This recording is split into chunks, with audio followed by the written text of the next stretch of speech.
Okay. Okay. Yeah. So welcome back to South Asian Youth Initiative 2021, our second day. My name is Saket. I use he, him pronouns. I'm a sophomore here at Yale College, directing SAYI along with Maya Shah. Hi, everyone. For those of you who didn't get to meet me yesterday, I'm Maya. I go by she, her. I'm a sophomore at Yale studying psychology and WGSS, and I'm also co-director of SAYI with Saket. All right. So before we begin, I wanted to take a moment to acknowledge the lands on which we're settled upon. We're coming from a lot of different places today and want to acknowledge the ancestral homelands and traditional territories of Indigenous people who have been here since time immemorial. And to recognize that we must continue to build our solidarity and kinship with Native peoples across the Americas and across the globe. The schools that we attend are born out of a history of Indigenous oppression. We want to acknowledge and educate ourselves on whose land we reside on as a first step in pushing for tangible changes in our systems and institutions and moving towards justice for Indigenous peoples. Yale, in what's now known as New Haven, Connecticut, occupies Mohegan, Mashantucket, Pequot, Eastern Pequot, Schaghticoke, Golden Hill Pawcatuck, Niantic, and Quinnipiac, and the land of other Algonquin-speaking peoples. We also acknowledge that this country would not exist were it not for the free and enslaved labor of Black people.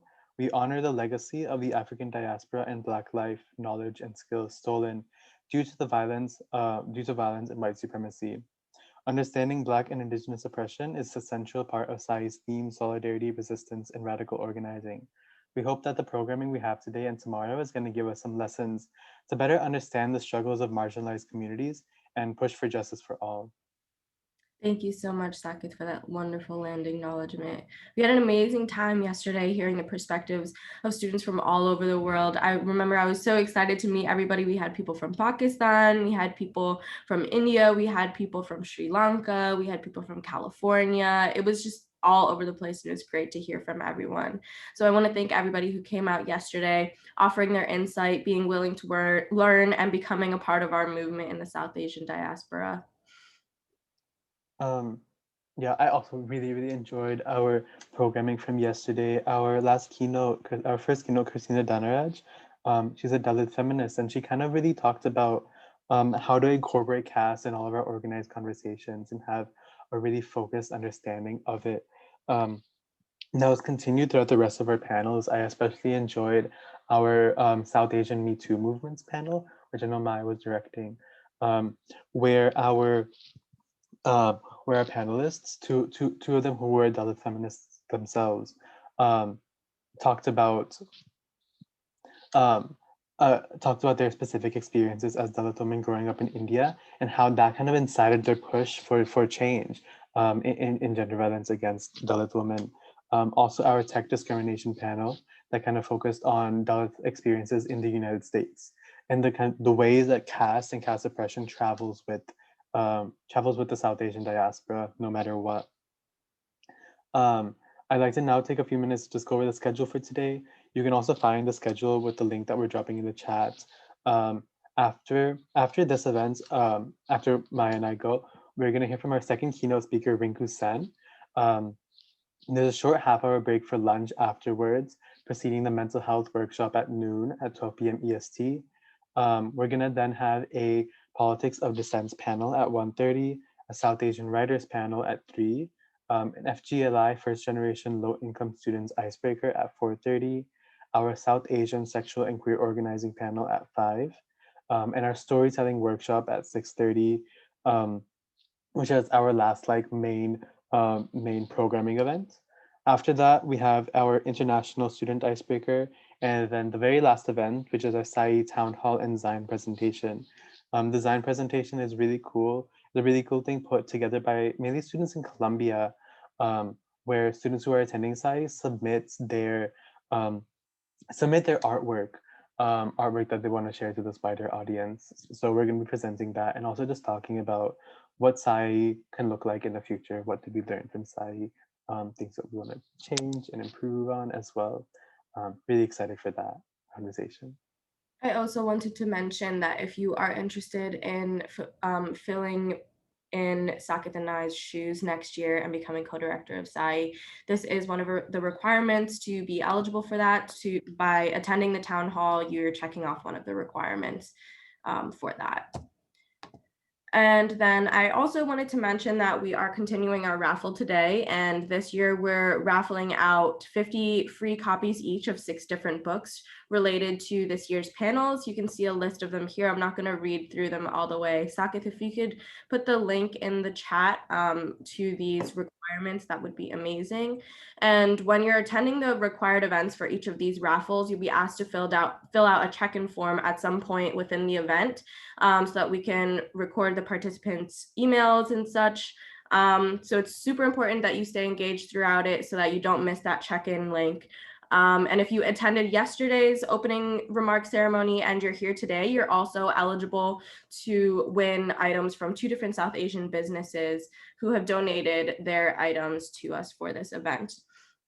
The first one we see here is the Snapback, and they're offering a 1-year premium access to the Snapback app, which is valued at $239.99. And it presents state-of-the-art intuitive technology created to cater to each individual mama and baby based on their mental and physical health, resources, and delivery type and circumstances. The function of the app is to provide individualized rehab experience to assist women in pregnancy or postpartum at an affordable, accessible, and informative rate. This is a great gift that you could use for your own circumstances. I know it might be a little bit odd for some of our younger college students here, but I know that there are some graduate participants, and I know a lot of people have invited their aunts and uncles. So if you want to regift it, that would be amazing as well. Our second raffle prize here is from another South Asian business, Malicious Jewelry. And this business was born to empower women artisans and rejuvenate jewelry around the world. Their goal is to support dwindling art forms and tell stories from the past by combining traditional artisanship with modern technology as a whole new way of designing, producing, and selling jewelry. Malicious Jewelry is offering red elephant earrings valued at $30 from their New York Fashion Week collection. And this 18-karat gold coated huggy hoops with red coral stone elephant charms is a great addition to your look, or it could be a gift for friends and family. If you have any questions about how the raffle works, please private message me in the chat and I'll do my best to help you out.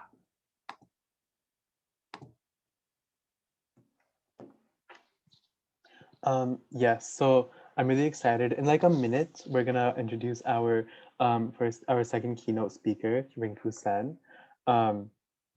She's an amazing organizer who we're really happy to have today.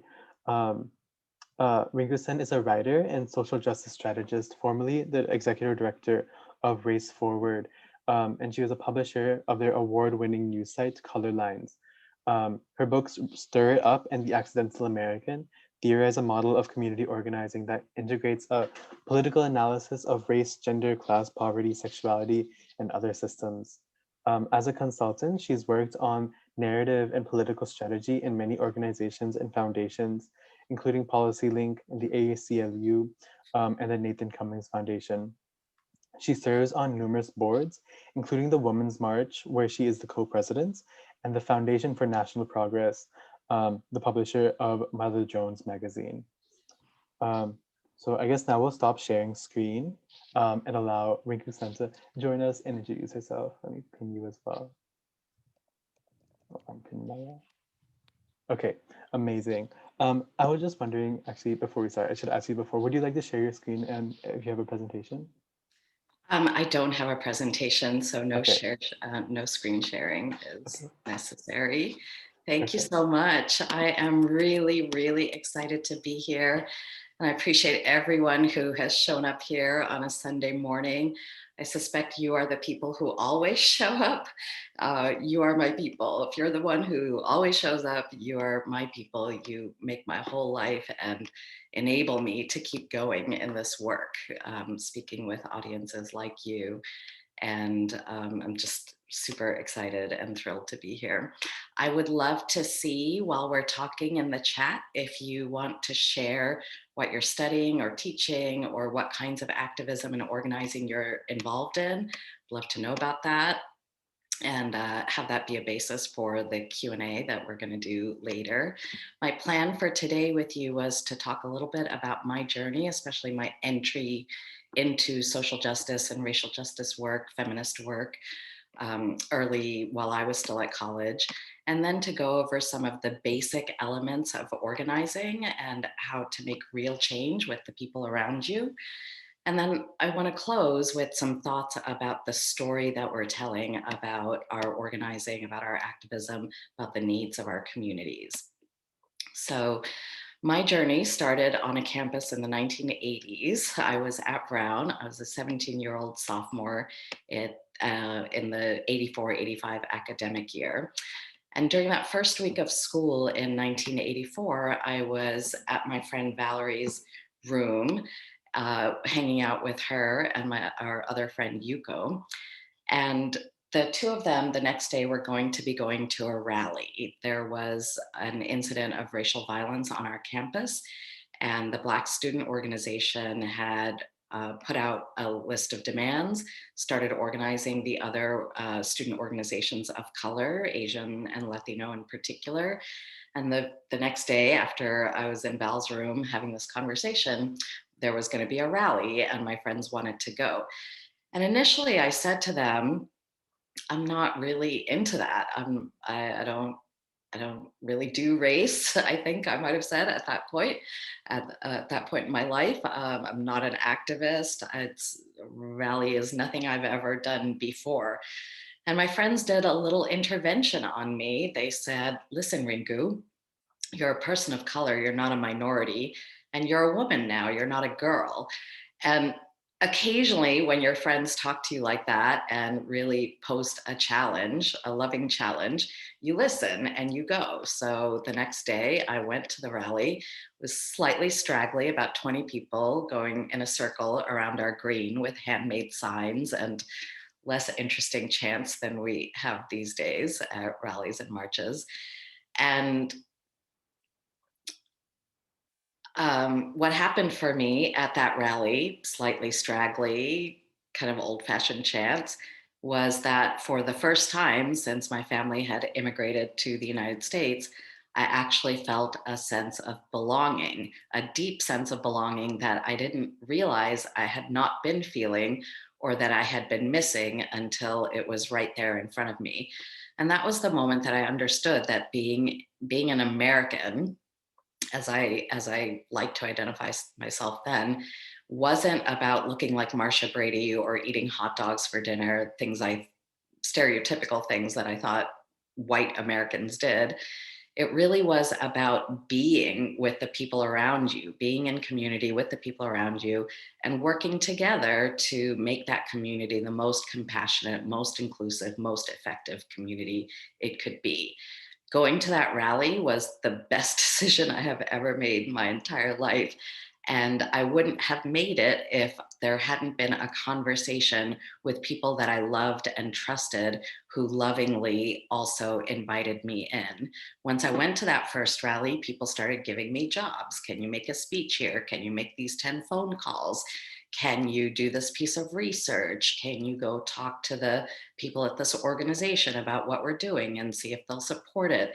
I got jobs, really concrete things to do that I could get my skills tested on and also learn from doing, often with older students, more experienced students teaching me while I did it the first time. It also turned out that I loved doing direct actions. I liked sitting in, I liked doing rallies.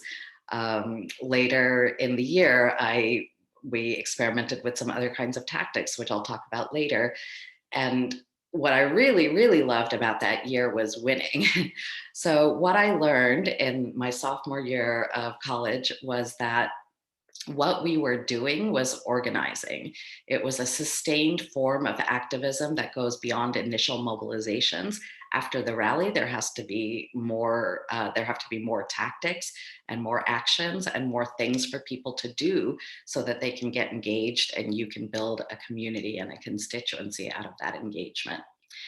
I also got to experience my first victories as a result of organizing. The racial justice campaign won a new Third World Center, which is now, of course, called the Center for Students of Color. We won additional faculty, classes. the one thing we did not win that year was needs blind admission, but we did set frameworks for it and get the demand moving, the desire for that particular demand moving, so that other students won it later in the year. Toward the end of that academic year, I worked with women activists all over campus to run a quick campaign around sexual violence and women's safety. And I'll talk about that in a little bit, but we won that too. So I was sold. I had a year of getting involved in organizing, learning about myself, learning about my community, learning about history, and learning the elements of organizing. And when I think about organizing, the simplest definition I have for it is that it's about a group of people getting together to solve problems that are caused by systems, to solve systemic problems by exercising their collective power on issues. So one really important lesson that I learned is how to take problems that tend to be big, sometimes amorphous, sort of vague, and turn them into issues that you can actually fight and win on. The first step in that is to take any problem that you're looking at, violence on campus or mass deportation or workers being underpaid. And you want to look at that problem through a bunch of different lenses, all the lenses that are relevant to the people that you are working to organize. That could be a racial justice lens, that could be a feminist lens, it could be a sexual liberation lens, it could be a disability rights lens, it could be a poverty lens, a class lens. But you want to, in looking at any problem, you just want to be able to analyze it through a series of different lenses, some of which are going to come more easily to you than others. But whether they come easily or not, the essential work of intersectional analysis and intersectional organizing is to be able to look at a problem through all these different perspectives. And we do that because we want to be able to, as much as possible, solve the problem for everyone. I think a great example of this kind of organizing is the Say Her Name campaign that was started by the coiner of the term intersectionality, Kimberly Crenshaw, at the African American Policy Forum. Say Her Name, it argues that you can't just look at the problem of police brutality and police violence from a Black male lens, that you would need to apply a lens, a feminist lens, and consider how women experience that problem. Increasingly, it's becoming clear that in fighting police violence, we have to apply a disability lens, because disability is a factor in many, many, many incidents of police killing people and violating their bodies, violating their bodily autonomy. So Say Her Name is a campaign that has applied to the problem of police brutality a feminist lens, a class lens, and a health lens, a disability lens, to create the set of demands that are really going to solve that problem for as many people in their constituency as possible. Another great example is the Bus Riders Union in Los Angeles, which started working on buses, bus ridership, bus routes, the availability of buses as an issue within the larger problem of environmental degradation and pollution. But when they developed their set of demands on that would benefit bus riders, part of what they did was ride buses and do surveys with all of the other riders. And when they applied a gender lens to bus riding, they found that women who were using buses had all sorts of different complications and implications when buses didn't run, if they didn't come on time, if bus routes got cut, if bus service became more expensive, if tickets became more expensive. So when they developed their full platform, the Bus Riders Union, they thought about when women as well as men needed to be riding the bus, and what they were using the bus for, and how the entire busing system could be improved in ways that would very specifically benefit women as well as other people in the community. Problems are like walls. If you're staring at a brick wall, a high brick wall, there are no openings in problems. It's just the wall staring back at you. Issues are openings in that wall. Issues are where you carve out one brick that you can define, figure out solutions to, activate a constituency to try to knock that particular brick out. And once you've knocked out one piece of the wall, you can begin to expand your issues and knock out other pieces of the wall. So going from problems to issues is a really critical organizing process. And you want to do that as much as possible with the community that you're organizing. This isn't something that researchers do or quote unquote strategists do and then bring to a community. It's an analysis that a community does together to be able to identify the issues that are really going to keep moving people into action because they care about it so deeply. All right, so I'm going to now talk you through some of the fuller elements of organizing. The first thing you have to have is a constituency. Who cares about this problem? Who cares about this environment? Who is prepared to fight? Whose power can you put in play? I'm not a person who thinks that anyone needs to be empowered. We all have power that is innate to us as human beings. We have the power to raise our voices, and we have the power to use any of the resources that are around us. Sometimes that's going to be money. Sometimes that's going to be a vote. Sometimes it's going to be the really ability to disrupt business as usual. Sometimes it's going to be the ability to get a meeting with someone who can help you. So the first thing that any organizer needs to locate is the constituency. Who am I organizing with?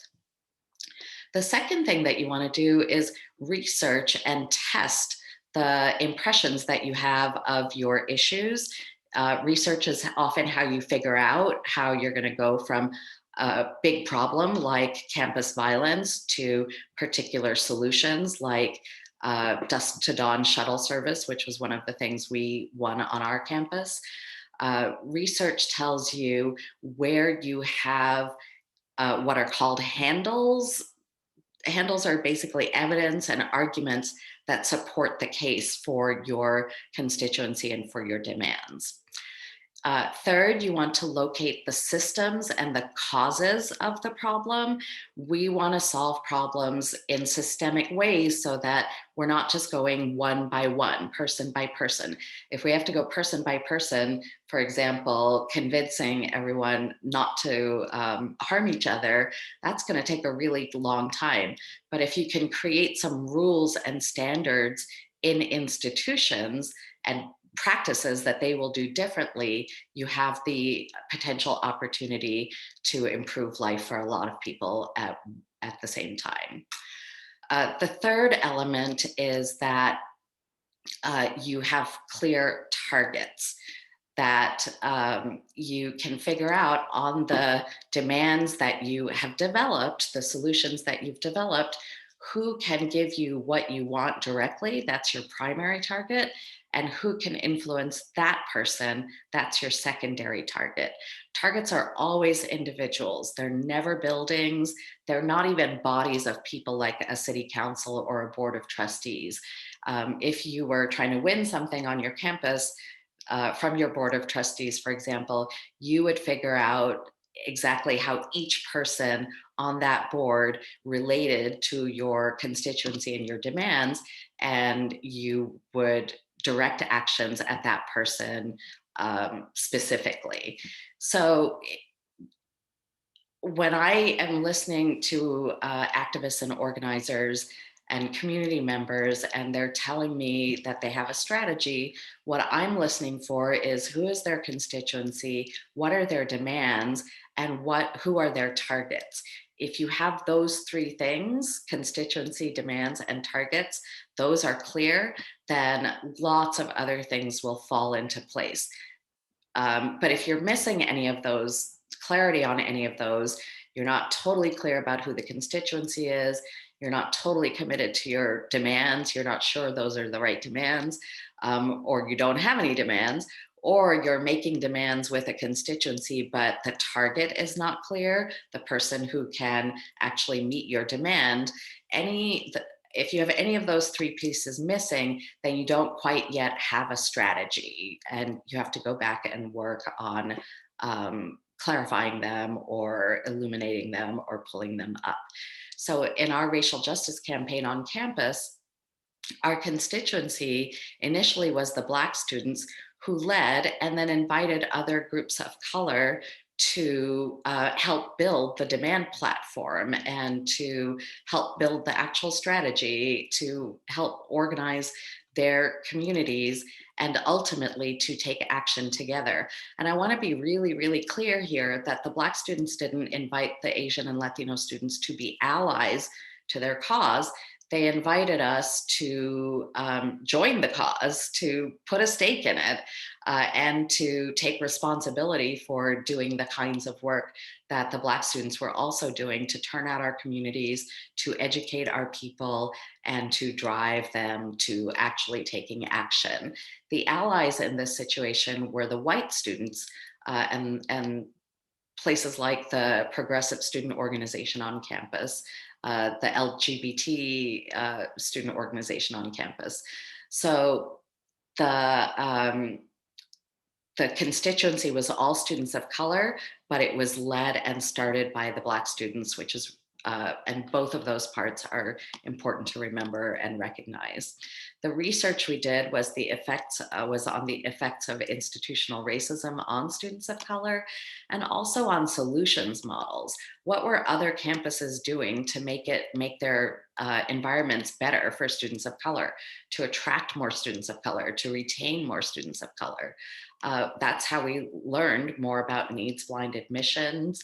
We learned about the ambitions that people had for ethnic studies, African-American studies. In those days, Afro-American is what they were called at Brown. Asian studies, Native American studies, Latino studies, Arab studies. We learned about how curricula and departments and faculty were being built in other places. And we also learned about how campuses were creating spaces of belonging for students of color.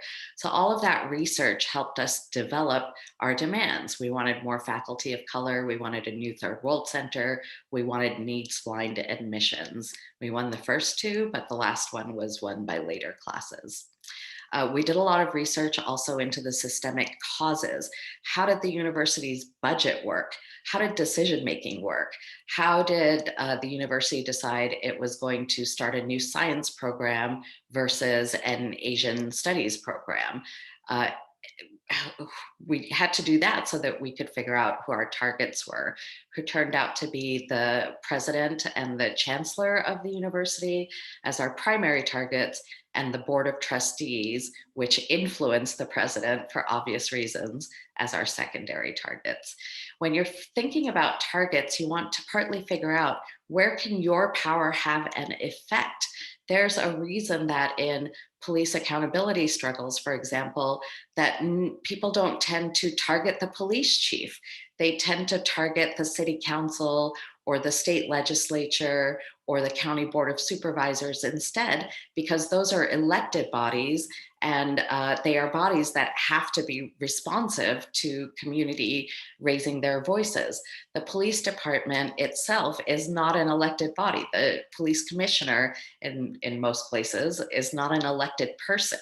So our leverage was in police accountability fights, our leverage would be on the electeds rather than on the appointed police chief or police commissioner.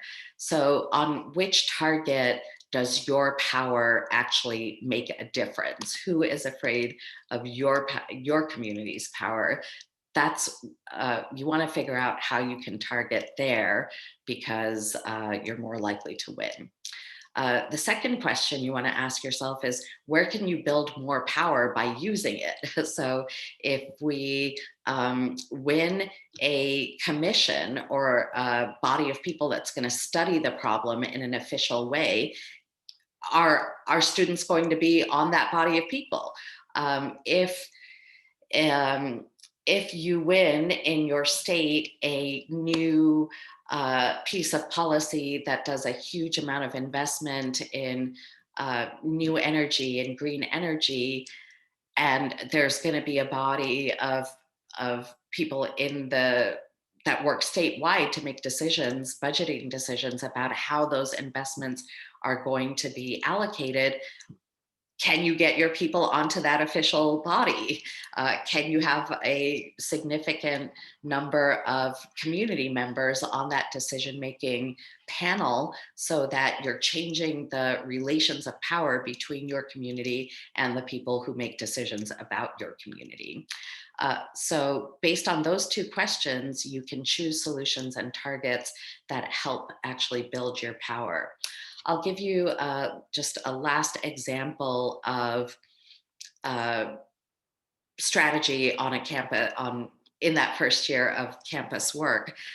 Toward the end of that year, spring weekend happened, as it does every year on every campus. And as you may know, spring weekends can be particularly rough on women and can generate particularly large amounts of sexual violence and discrimination and diminishment. On my campus at Brown, one thing that used to happen during spring weekend is that one of the fraternities, the brothers, would sit out front, in the yard of their fraternity house, and they would have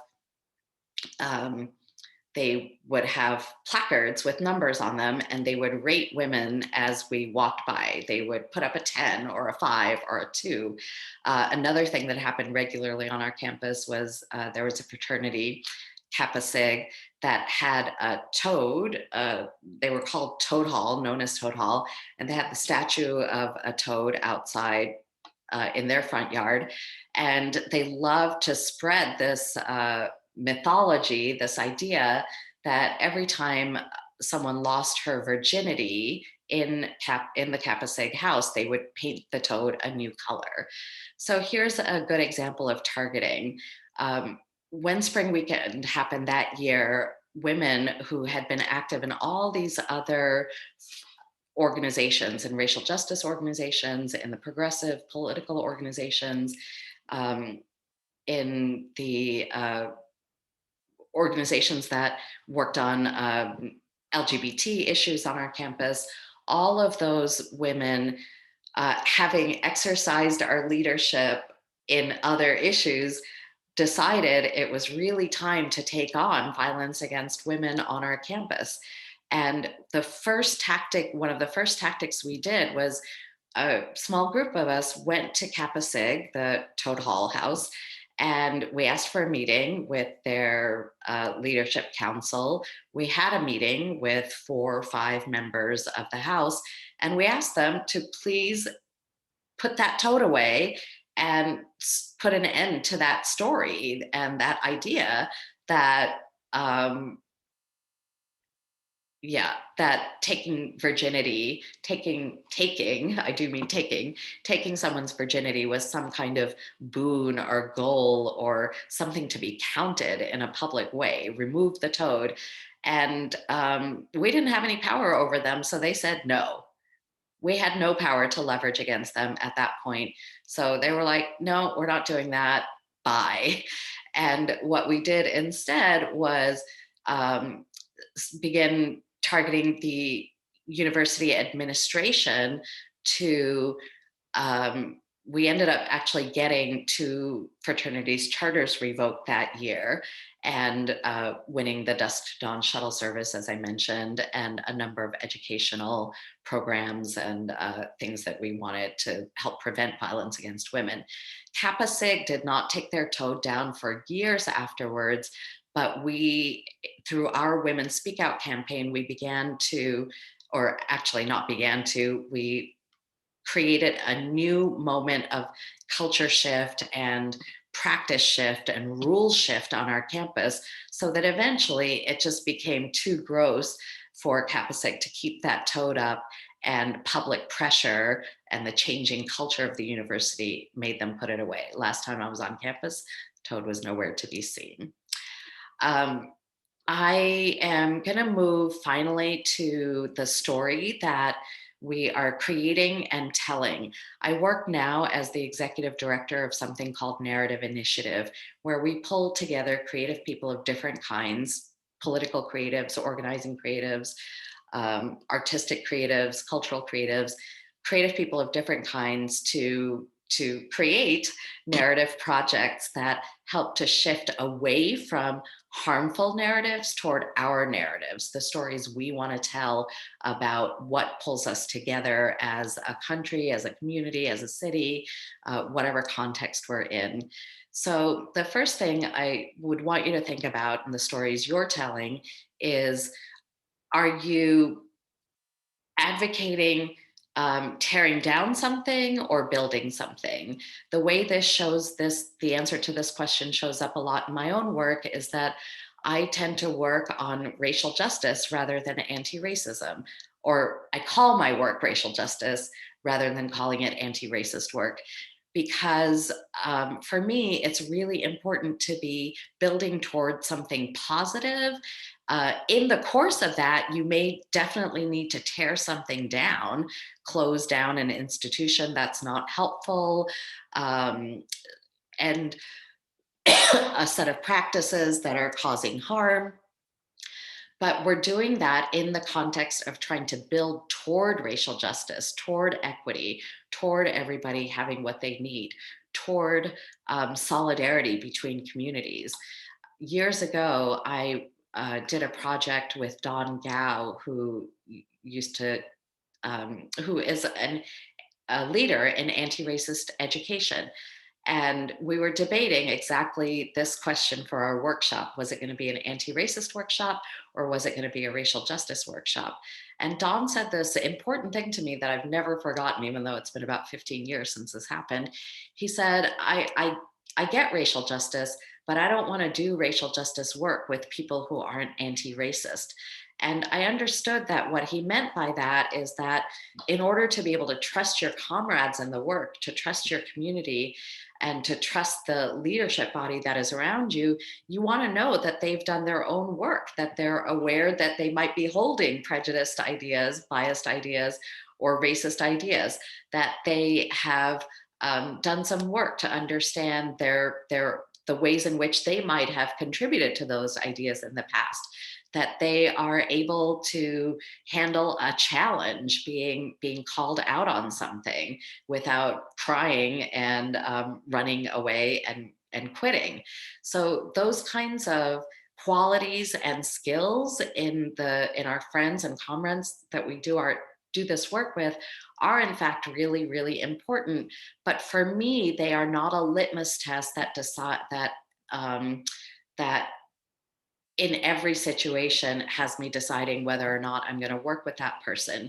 There has to be a role for newbies in this work. There has to be a way for people who are not yet anti-racist, who might not yet have all of the important ideas that we develop through organizing, that we understand and lean into through our organizing.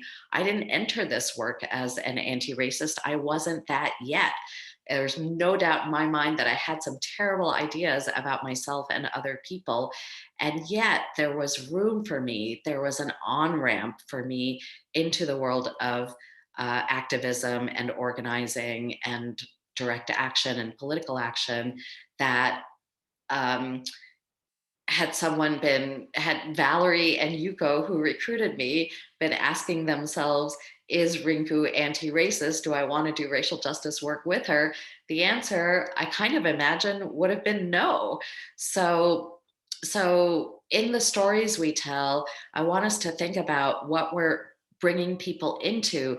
Is that a fight to only tear something down, or is it a fight also to build something?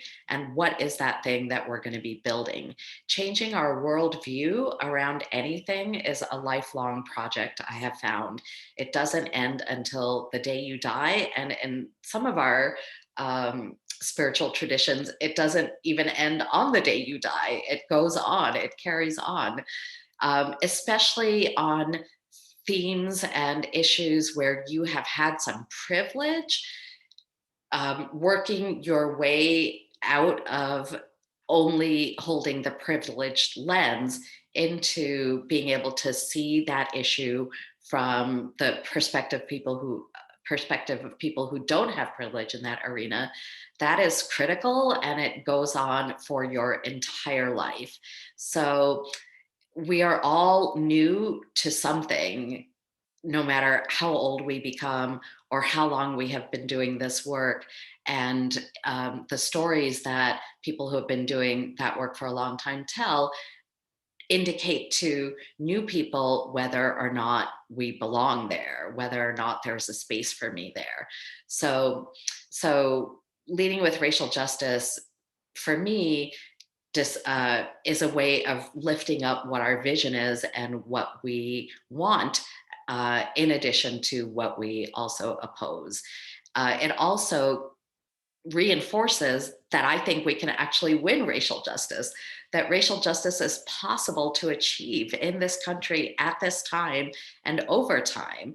I want people, when I'm telling them a story about the work, I want them to feel hope and optimism and energy, as well as anger and outrage and sorrow. There's room for all kinds of emotions in this work, but some emotions are more activating than other emotions. If I'm sorrowful, if I'm sad, there may be really, really good reasons, and it's important to have the time to process grief and sorrow individually and collectively. But if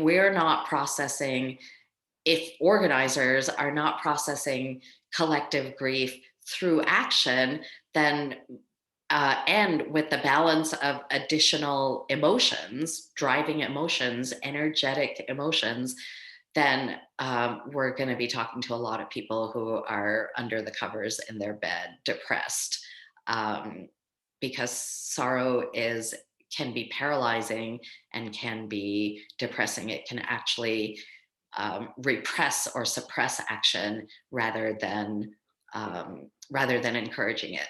So we can all be more focused in the storytelling that we do on solutions and on lifting up the many, many heroes who are just all around us all the time. To me, this is especially important in this moment of discourse and debate around allyship and what it means to be allies to each other, what it means to be an ally to a community that isn't your own. A lot of the allyship advice that I read on blogs and in social media and in articles is really telling people that in order to be a good ally, you have to be about dismantling systemic racism. But it's the current discourse around it, the conversation around allyship doesn't spend very much time talking about what we can actually build together, what we can build in solidarity with each other. But building together is entirely possible. There are examples of it all over the country, all over the world, all the time. The question is, who do you want to build power with? What issues can you identify in the problems that those folks are dealing with, that community is dealing with, and who can you target to win on those solutions and on those demands? I'm going to leave you with a quote by a organizing leader who I still look to, and who I know that a lot of my South Asian colleagues look to, and that is Grace Lee Boggs. Grace Lee Boggs at one point said, you have to love the questions like you love the people, because it's very common that we love the people, but we don't love their questions. When we win on a demand, when anything you win is going to have complications afterwards, because our ideas have to be implemented, and in the implementation, often new things arise, complications arise. So what Grace says is that when those things arise, when you are challenged to fix the next problem, or to take up the next problem, when you are considering who to organize next, when you are thinking about what's the right relationship between all of the people in this community who are organizing, questions are going to arise, because no one has ever tried to make justice in a country as technologically advanced or as politically backward as the United States. No one has done that fully yet. So each time any group of people, any generation tries, new things are going to come up, new questions are going to come up. You don't want to repress them. You don't want to ignore them. You want to take them up. You want to love them. You want to love those questions just the way that you love your people. Again, I want to thank you so much for showing up today.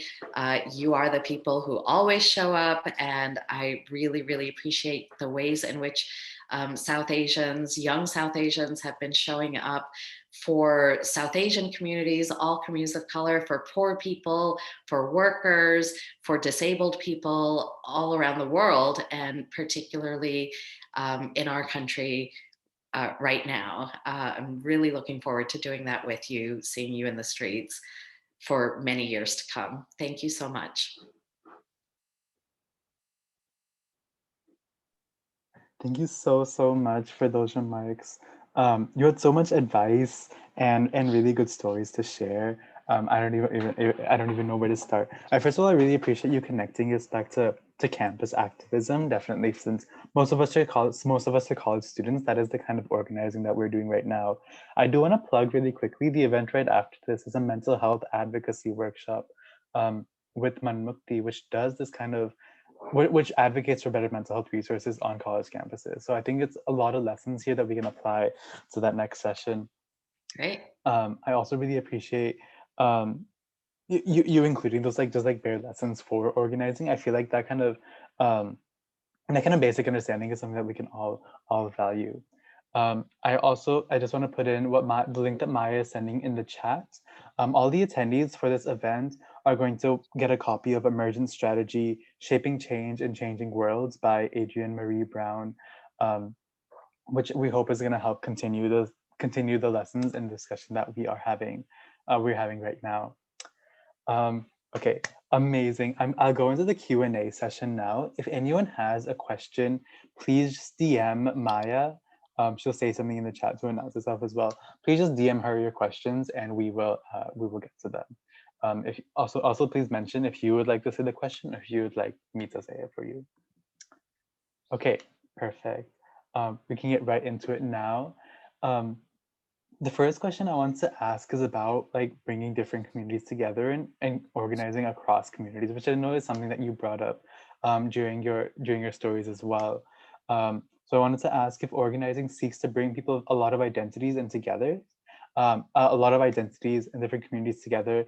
It makes sense to kind of focus on what is similar between our communities. But I also know from your writing, you'd kind of described how understanding differences, I'm sorry, I'm saying this wrong. You've also described how not understanding the differences between communities can cause more harm in this coalition building. So I'm wondering if you can talk about why it's so important to kind of focus on and kind of confront the differences in organizing spaces, and what does it mean to build a coalition that's relational, but that's also ignoring these differences. I think Maya's also going to put it in the chat. Yeah, great. Thank you. So the reason that you want to understand different perspectives that your constituency might be coming from is that you want to solve that problem for everybody. You don't want to leave anybody out inadvertently because you didn't think about the way that they are affected by a problem. So I think Say Her Name, the Say Her Name campaign has a lot of really good examples of this, because they note that when women are killed by the police, for example, it's not often by shooting, by the gun, that there are other mechanisms that end up causing death to women who are in custody or who are in a confrontation with the police. I think the thing about the effect of police violence on people with disabilities, and often they're going to be mental health related disabilities, that is a really important insight that came from feminists, Black feminists, who are working on the problem of police violence, and who realized that, well, actually, it's not just that you have to look at it as men and as women. You also have to look at it as people with disabilities, and how they're experiencing the problem. Because if we only have a gender analysis, then we're not going to actually be able to solve it, prevent police-related killings, because we won't totally get what all the dynamics are that are leading to incidents of violence.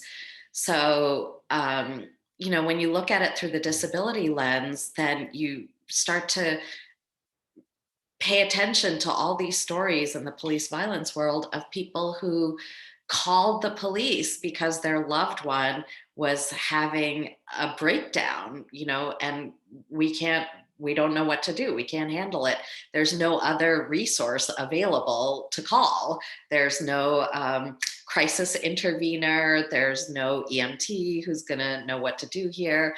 So they call the police, and the police end up killing their loved ones who are having a health crisis, and otherwise not a threat. So differences are, they give you a window into how the problem is actually working, how the system creates the problem, and how the system then protects the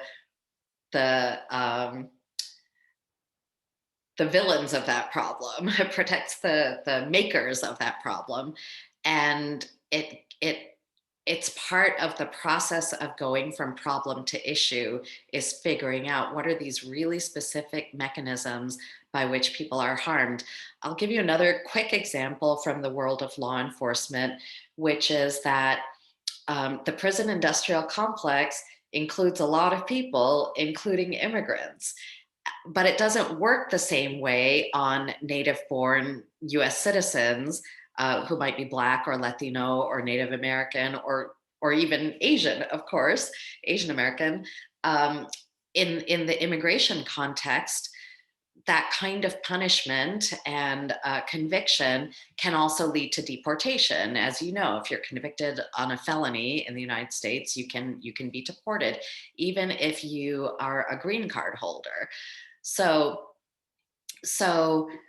if we didn't apply an immigrant lens to the problem of the prison industrial complex, we wouldn't be able to solve the mass deportation, criminal deportation part of the problem.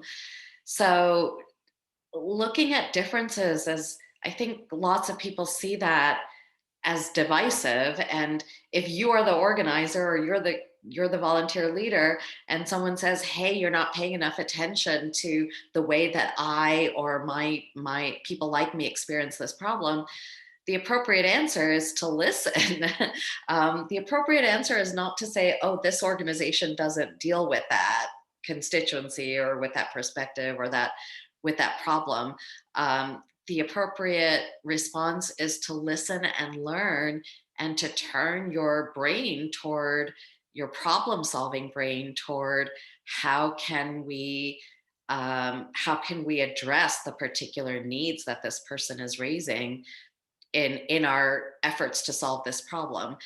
I just want to say one last thing, though, which is that that doesn't mean we all have to be in the same organization together all the time.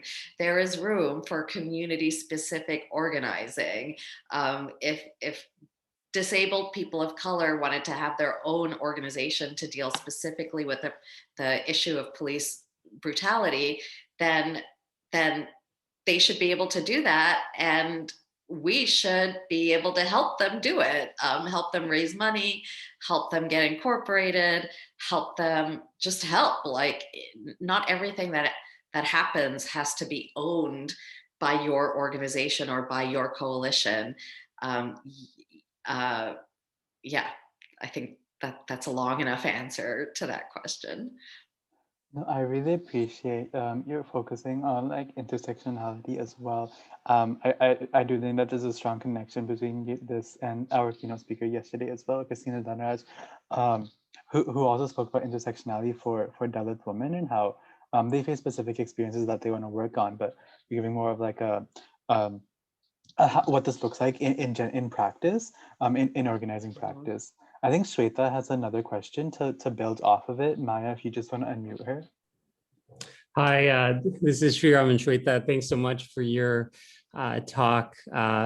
We do different work. I teach a little bit at the Berkeley campus here in the Bay Area. One of our questions was that, you spoke about intersectionality and you're on the board of the Women's March. And, in 2017, there was like these questions around not being super pro-Muslim women, or there was this question about being not actively anti-Zionist in their orientation. And so how do you, in a large umbrella of an organization that is thinking about intersectionality, but has there's different perspectives, and how do you think about moving movement forward when, and separating that from potentially your personal politics and what's good for the organization, when there's different lenses, and obviously the feminist movement has had different threads of, white women kind of leading and the complications of that as well.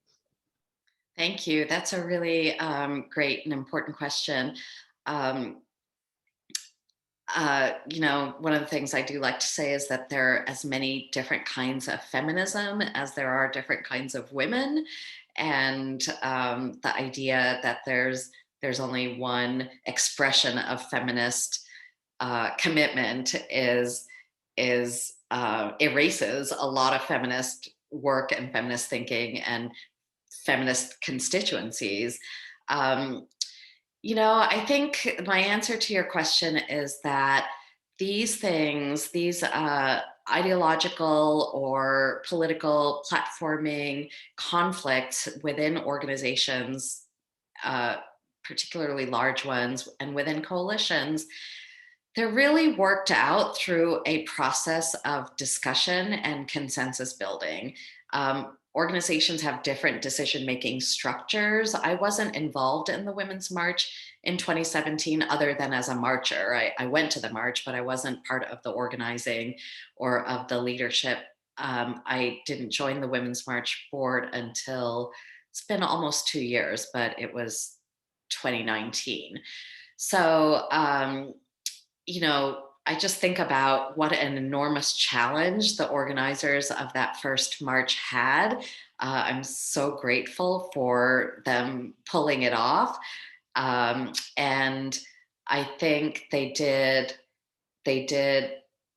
as much as it was probably possible for any group of women to pull off in the 2 months between November, the middle of November and the middle of January, the following year.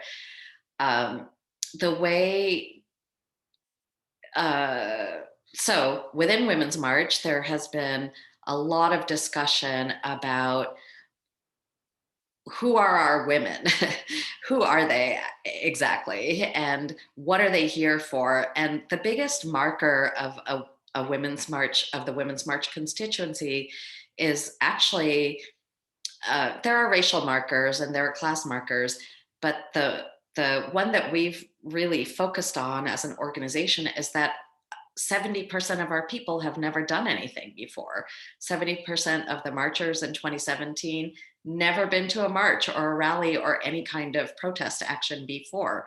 They were entirely, even though they might have been feminists, and even feminists with an anti-racist lens or a pro disability rights lens, or interests in particular kinds of feminism, they weren't experienced activists. They had just started.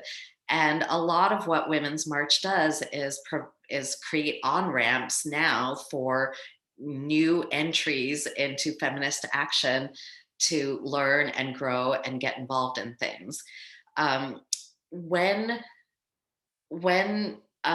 requests have come our way to take a position on something or to take action on something, what we do is talk about it, and we see if we can come to a consensus-oriented agreement. If we can't, we vote, and that is the essential process for making any sets of political decisions. I'll give you, and sometimes the constituency that you're working with is just not there at a specific place. I think it's okay I'm going to tell you a little story that someone told me, a Black organizer who had been a student organizer in the 80s, told me this story one time about how he was organizing on campus around a set of Black demands. And the gay student organization, the queer student organization, which was largely white, came to them and said, we would like to support your fight, and we would like you to support ours too. For, I think the gay students then were trying to win, they were trying to get sexuality included in the school's anti-discrimination policies. And the Black student organization couldn't agree to do it. They couldn't agree at that time in the 80s, 30 years ago. So things have improved on campuses since then, but they talked about it, and they just didn't have consensus to support that effort. So they didn't do it, which is sad, but also you can't skip that process. And it turns out however it turns out. And if it turns out in a way that, in this case, in this example, the queer student organization didn't benefit from, then that's a sign that you have to do more work on that question, on the relationship between these organizations and these constituencies. And of course, in this example that I'm telling you, who loses are the queer Black students, right? Those are the people who lost whatever struggle went on in that organization over whether or not to support a sexual liberation platform. So I think what's important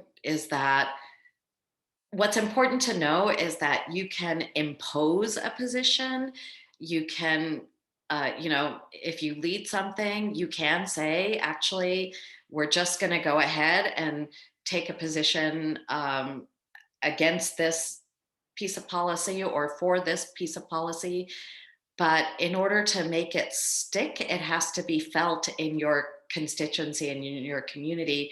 And you just can't skip the process of education, discussion, decision-making that requires. If you skip it, then quite often what you'll find is that ideological commitment doesn't stay. People won't act on it. Even though the organization has it on their platform, their people won't actually do it. So you have to make room and have processes for political debate, ideological debate, and for some democracy in the decision-making around those questions. Thank you. I really like the point that you made before about the Women's March is kind of serving as an on-ramp for a lot of for people who have not done any organizing. That was also kind of my first rally was the Arizona Women's March a few years ago. That's So wonderful. I think that's so cool to hear, so inspiring to hear.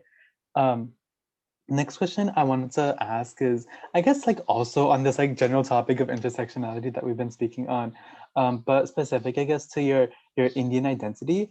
I was wondering, how do you navigate differences in power dynamics between South Asians of different castes and religions and national origins when doing that kind of South Asian American organizing?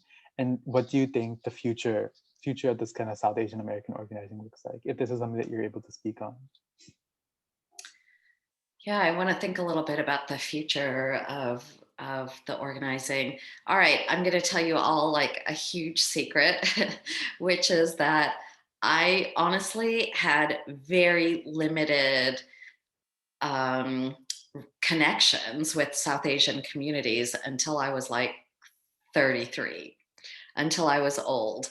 My family came to the States in 1972, and we didn't live in Queens, New York.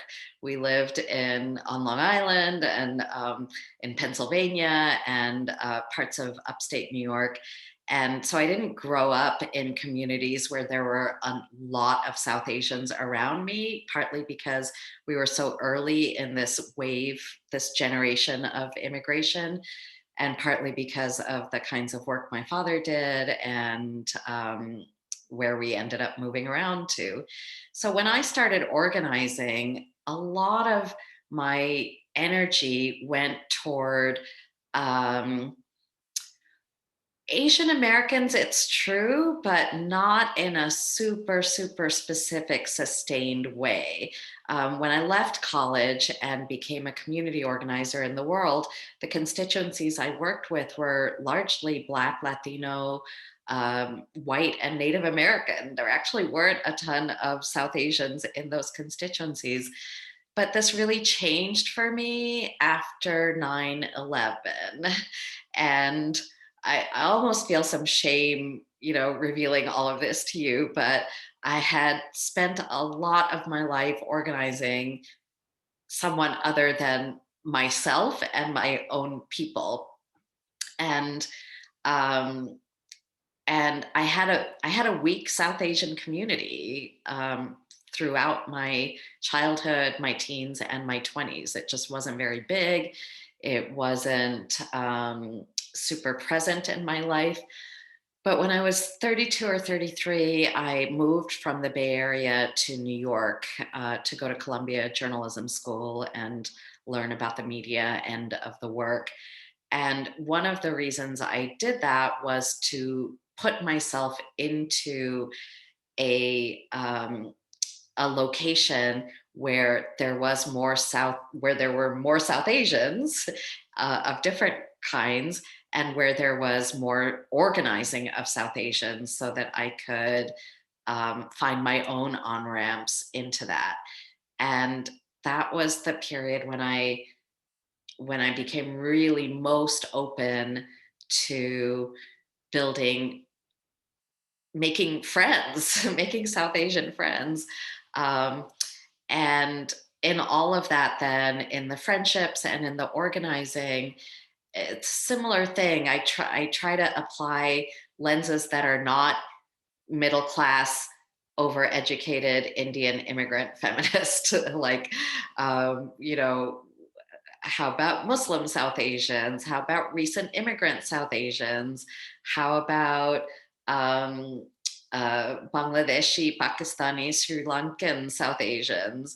Just how about South Asians who aren't Hindus and if they are Hindus, aren't upper caste? So with my own people broadly defined, I had to develop a lens, a community lens, and a way of looking at the world through that part of my brain and through that part of my identity.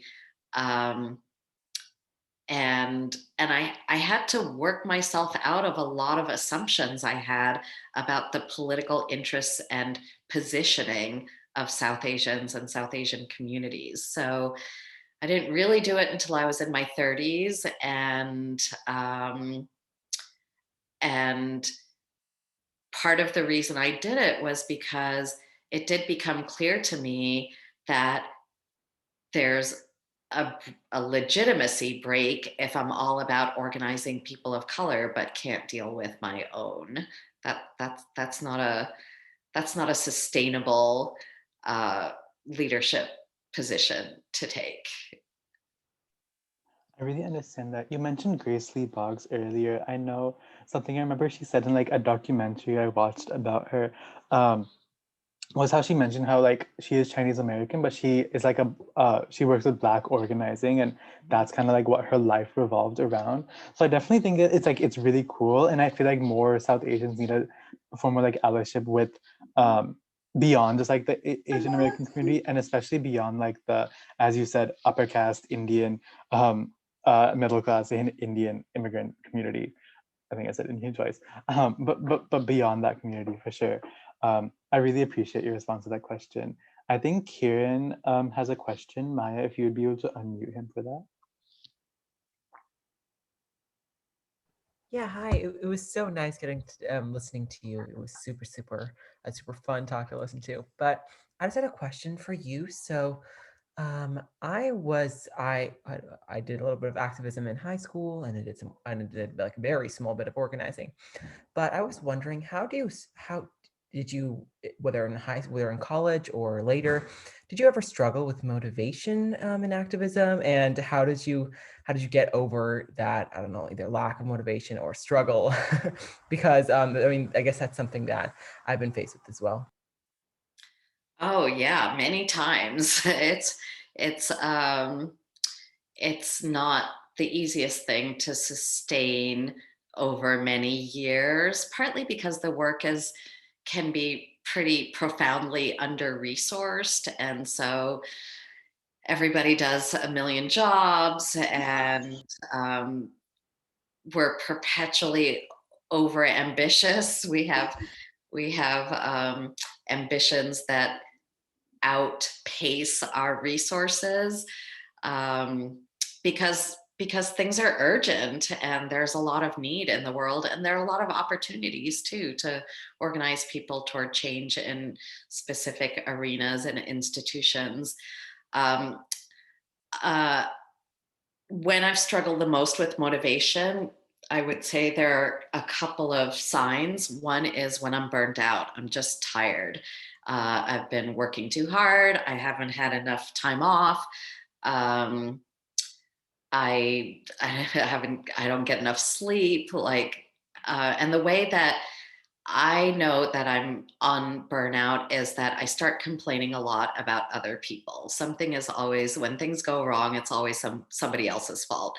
So when I'm in a mode where I even whether publicly or privately, even just to myself, a large number of my thoughts are complainy thoughts about what other people are doing or not doing, that is a sure sign of burnout for me.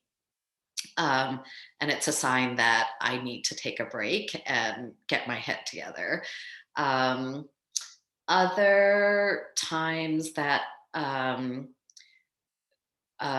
when I struggle, so the other time that I struggle with motivation is when I'm trying to play a role in the movement that I'm not good at, or that isn't my role. I'm not an organizer anymore, really. I'm more of a media person, a storyteller, a narrative strategist, and organizing strategy is key to those kinds of work that I do as well. But I don't spend my time lead with an organizing committee of people in a particular community that are really working their way through a strategy. I'm not best at that. I'm not the person who's best at that. So when I'm in a role that maybe I'm capable of doing because I have experience and I have basic skill, just because you're capable of doing something doesn't mean you should be doing that thing. Whatever role you're playing in movement, it has to make you happy as well as be important to the movement. And I have struggled with motivation when I was in roles that just, they're not my assignment. And, you know, in the cosmic sense, they weren't my assignment. And I felt unsatisfied and unhappy doing them for extended periods of time. So when I'm struggling with motivation, I ask myself, do I need rest? Am I in the right assignment? Do I need a change in the assignment? And I make changes based on the answers to those questions if I need to keep feeling like I'm in my purpose and doing what I'm supposed to be doing. The only other thing I'll say is that I guess the third reason that I can lose direction and motivation is, like, things are just really bad and they're depressing. Like doom scrolling on Twitter, you just want to get under your covers and not come out until Twitter goes away or something. And so that's when I know I have to stop doom scrolling, like literally just get off Twitter.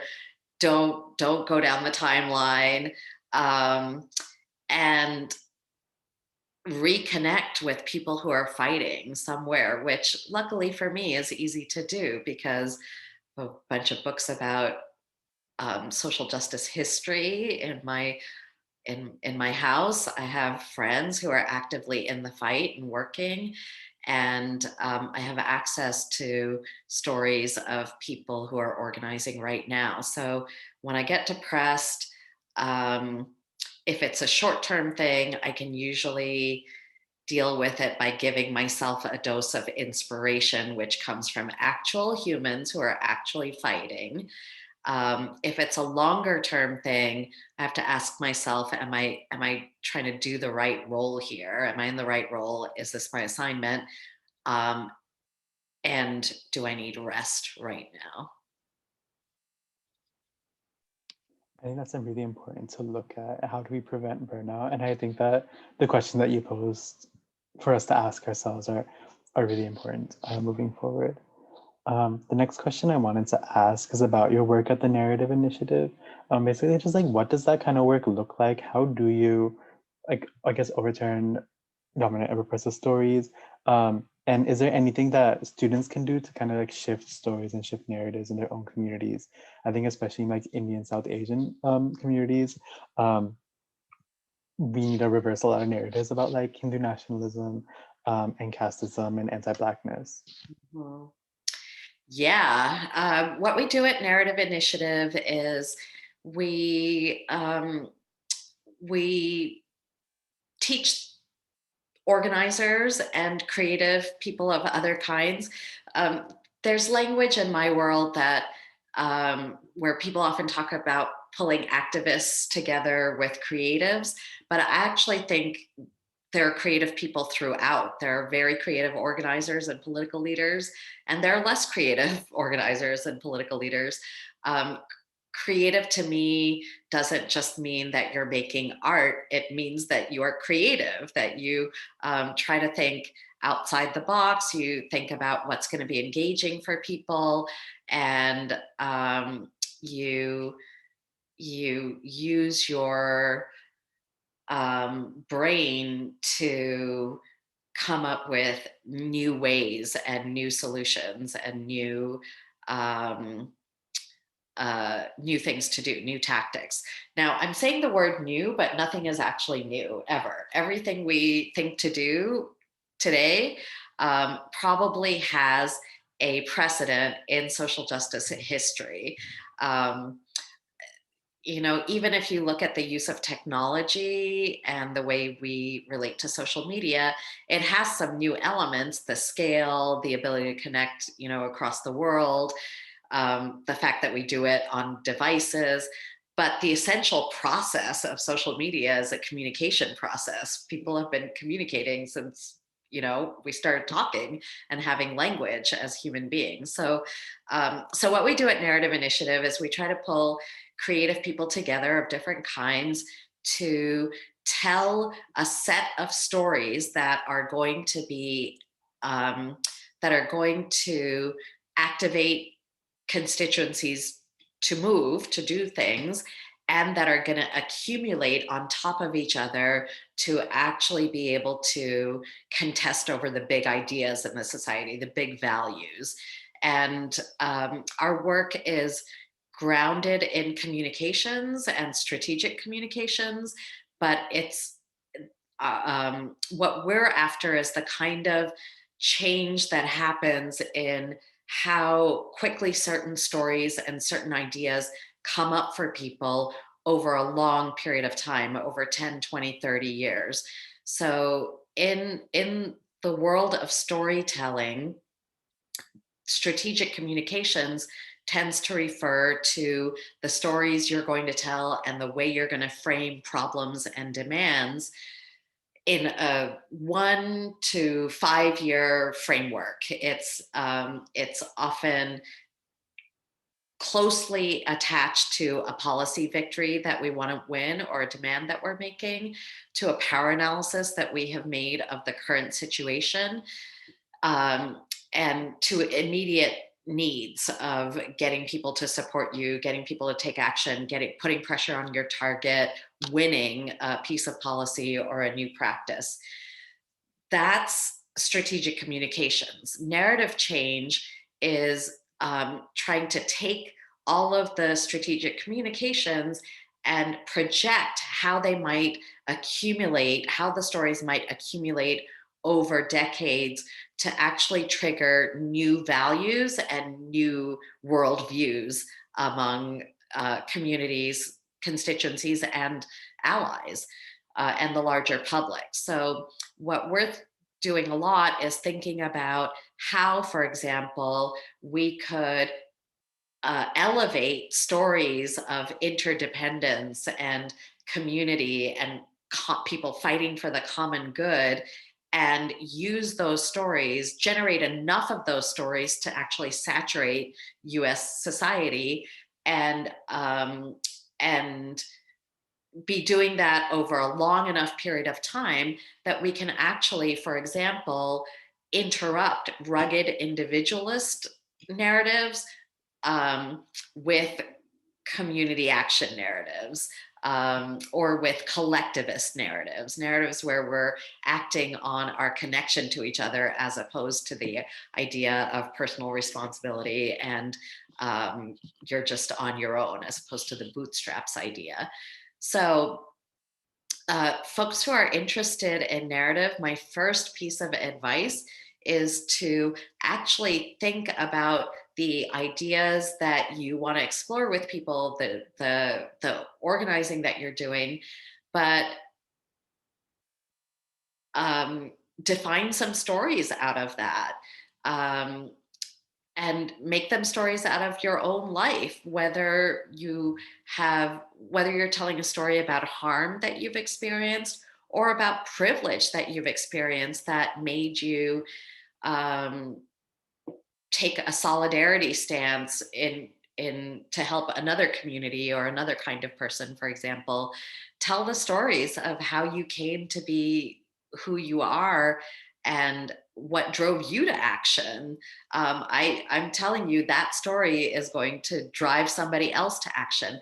The purpose of storytelling partly is to help the listener feel less alone, to enable the listener to see themselves in an aspect of your story so that their own story gets triggered. And if you're telling stories, you have to use the elements of storytelling. And I'm going to do a very quick rundown of stories right now. A lot of times when I ask people to tell me a story about their community or about themselves, what they tell me instead is a description.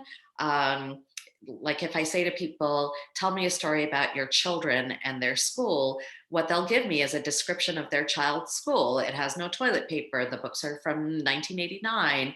They have no computers, or one computer for 5 kids. They'll give me a description of the school, but I don't have a character to identify with. Their child is not actually a character in that story. I get the setting, but nothing happens. There's no plot. Human beings, the human brain is wired for story. From the time that we started telling stories to each other, we did it in part because to learn lessons in some other way, if you have to learn lessons entirely through experience, you might not survive that. If there's a tiger behind the bush, it might actually come and eat you if you have to learn to run from tigers through experience only. And lecturing doesn't totally work for us. If you just tell me, if you hear a tiger, run, I might not actually integrate that story into my psyche.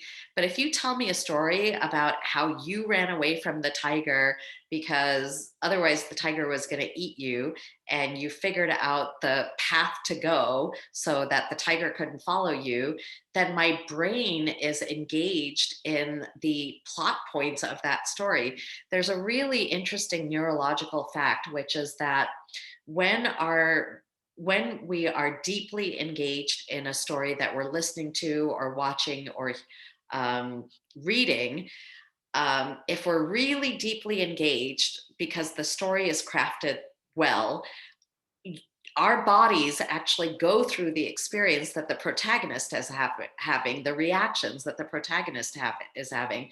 So, if you watched Moonlight, the movie Moonlight, and you cried at the end, that is that neurological thing happening in our brains through engagement in story. So if you want to really affect the way that people think about a thing or encourage people to take action, you're not going to throw facts at people, because that actually doesn't work. You're going to tell them stories in which certain facts are embedded. I always like to tell people, step away from the data. I used to run something called the Applied Research Center, which produced lots and lots and lots of data. Data is important, but data is a tool. If you over rely on data, then you actually might do the opposite of what you're trying to do, which is persuade someone that the demands you're making are reasonable, and that the community that's organizing deserves whatever they're demanding and is taking heroic action to get that thing, to solve that problem. So all stories have to have characters, setting, plot, and an idea, a moral of the story, a takeaway. And I would encourage you to think in those terms about your own stories and about the problems you're solving, the campaigns that you're running. Make sure that you have a series of stories, often not just one, that help bring listeners and viewers and readers into your experience or the experience of the people that you're organizing with. Yeah, I think that's a really important point, and I appreciate it as like another lesson for building this kind of like organizing movements. I also have seen in my experience like testimonials and those kinds of things do work really well. I also, sorry, just to plug really quickly, but related to that question, I think the storytelling workshop that we have as like the last main programming event at 6:30, that's with the 1947 partition archive, will be a great place to like learn more about those tools for our attendees. The next question we have is from the audience as well. It's kind of asking about this kind of organizing and social justice work as a profession. Mainly like, how did you kind of like handle it? At one point, how did you handle it like with your parents and like the stigmas and expectations that South Asian, the Desi parents always have for their children? What kind of helped you break from those harmful career expectations? But also, I guess, like, what does this look like as a career, and for other for students who wanna pursue like organizing full time? Well, I would say that if you're thinking about organizing full time, this is the most awesome time to enter the field. I've been organizing for almost 40 years, for almost 40 years. And I've never seen as much interest in organizing as there is now, and as many resources available for organizing as there are now. It's never enough, but we're in a really rich period for people who are interested in organizing and social justice. I think on the parental question, I have to say I was pretty lucky. My parents were just not super controlling about my academic choices, and in the end about my career choices.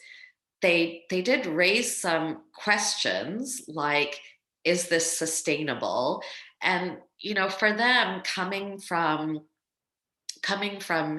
India and having grown up themselves with, you know, um, political activity of different kinds.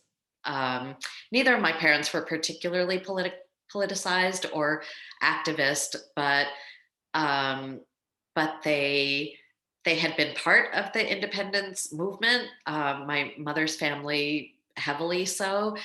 And so they did have some context for the need to fight sometimes. And so I think the first decision was probably when I chose my major and decided that that would be women's studies. They were like, oh, sounds kind of strange, but okay. They kept paying my tuition. They didn't cut me off. They didn't say, oh, you have to go do something else instead. My parents would never have pushed me to do something like go to medical school, because it was really obvious from very early on that the sciences were not my thing. And they just let me be me. Um, and so the second inflection point was when I left college and I took my first job as an organizer. That was a time where my father said, this isn't work that people do full time as their profession. This is what you do as a volunteer. And at the time I just thought he didn't understand, but now I think he did understand. He just didn't have the context of where that you could have a job as an organizer. When I figured that out sometime in my senior year, that I could have a job as an organizer, it was like a huge future gift to me, because I thought maybe I have to become a lawyer because that's how you do it. And all respect and love to movement lawyers. That is an awesome way to do it, but it wouldn't have been the right way for me. And so they made some mild questioning, my parents did, but they never said, you know, they just were mellow about it, and not super judgmental. And I think we actually became closer when I started to run an organization. When I was around 23, I became co-director of the Center for Third World Organizing. And at that point, I had to do a small nonprofit looks a lot like a small business, and we were a small business family, and they could understand all the small business things, like making sure you had enough money to make payroll, and making sure that you were hiring the right people for the right positions. So that actually gave us bonding opportunities, and I would tell them stories about the work that we were doing. Um, and honestly, I think my work over time changed them. My mom is 77 now. When Trump won the election, my mom's like a good liberal. She is pro-choice and had already before the 2016 election, had already developed a pretty good lens on anti-Black racism, and had started to challenge it in different ways among her friends. And at one point I said to her, "Ma, are you the most progressive person in your circle of friends? Like, are you the only one who knows what organizing is and who signs petitions and takes action and stuff?" And she said, "I'm not the only person, but I probably do the most." And then she said, "Do you think I'd be like this if it wasn't for you and your sister?" I'm like tearing up a little thinking about it. "I wouldn't be like this if it wasn't for you and your sister." And so my father died when I was pretty young, around 26, so I didn't get to have a full-on adult relationship with him. But my adult relationship with my mother has really been one of mutual, not just affection, but respect and liking, like enjoyment. And through sharing with her over time, we both changed. So give your parents a little credit. They'll come along. It'll be okay. Thank you so much for sharing. That was a beautiful, such a beautiful story. And I'm really glad that you had that sort of relationship, and how organizing was a part of it, was a part of it as well. I think that's so beautiful to hear. I think we are really close to the end, so I guess we only really have time for one last question. But I wanted to kind of ask about your immigrant organizing experience. I know in your writing you kind of talked about how identifying as a person of color is different for immigrants, and racial justice organizing is different for people who might be immigrants, because they don't, like, the terms of Black and the terms of like a brown person are very different, and almost foreign to a lot of for a lot of South Asians and new immigrants. So I guess, like, what does immigrants responses to race look like, and how do we build up racial awareness around in immigrant communities, and why is that important in immigrant organizing? This is such a huge and important question. I'll try to say a couple of broad things that might be helpful. One is that you can't force anybody into an identity. You can attract them, you can draw them in, you can give them an on-ramp, but you can't make them see themselves in the way that you see them. And if you're a good organizer, you have to go with the way people see themselves. And, in my work with immigrants, I have found that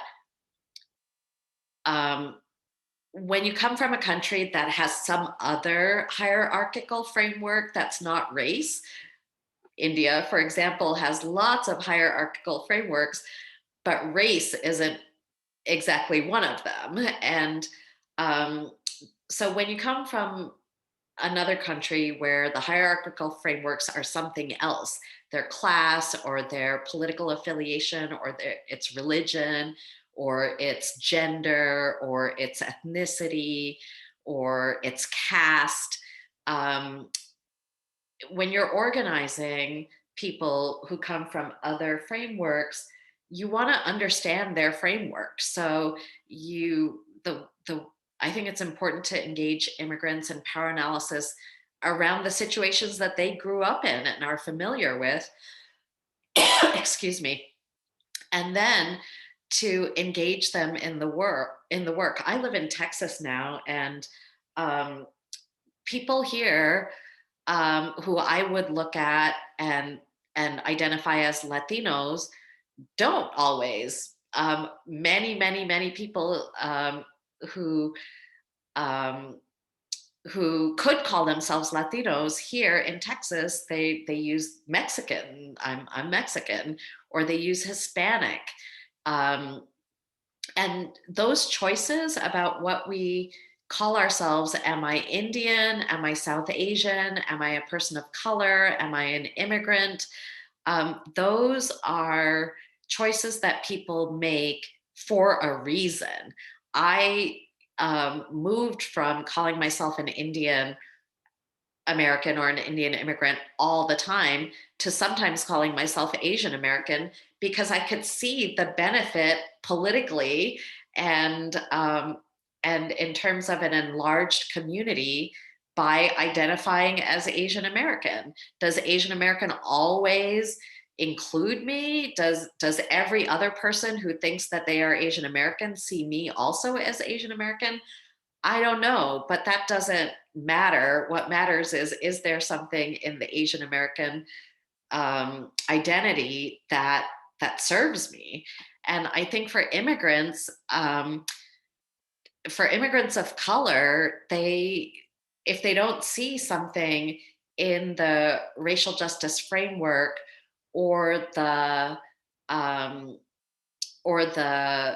person of color identity that is attractive to them, they're not coming.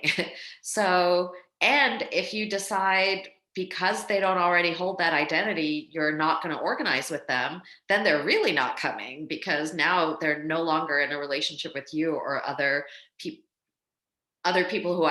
immigrants who identify as people of color. So drawing parallels between colonialism and racism in this country, that's a good analytic point I have found that helps.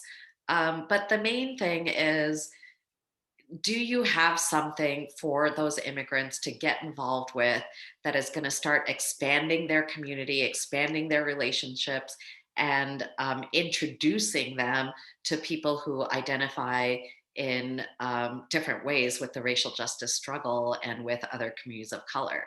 If you have that kind of activity available, then and it is actually serving immigrant communities, then they'll come along. If you don't, then they won't, and someone else will organize them, like the right wing. So the most important thing is to make sure that you have actual stuff for people to get involved in. That was such an amazing answer.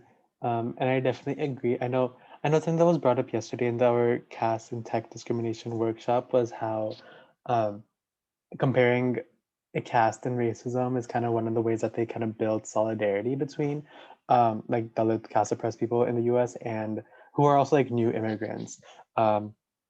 And like Black organizers who are already there. Like their whole organization called like Ambedkar King Study Circle, to relate the words of R.S. Ambedkar and Martin Luther King. So I think that's a really cool connection. We are at time, of the past time. So I really, really appreciate you coming to speak with us at SAYI here today. Do fill out the raffle to the attendees to get a book we want to use. Yields money as much as you can. And also, if you want to just put in the chat a few words of appreciation or unmute yourself and say that for Rinku Sen, I think we would appreciate that a lot. I learned so much at this panel. The recording will also be shared over YouTube and to like the SAYI networks if you want to come back, because I think that there's a lot over here. There was a lot in here that I would love to come back to as well and relearn. So thank you so much again for Thank coming with you us. for including me. Have a great day.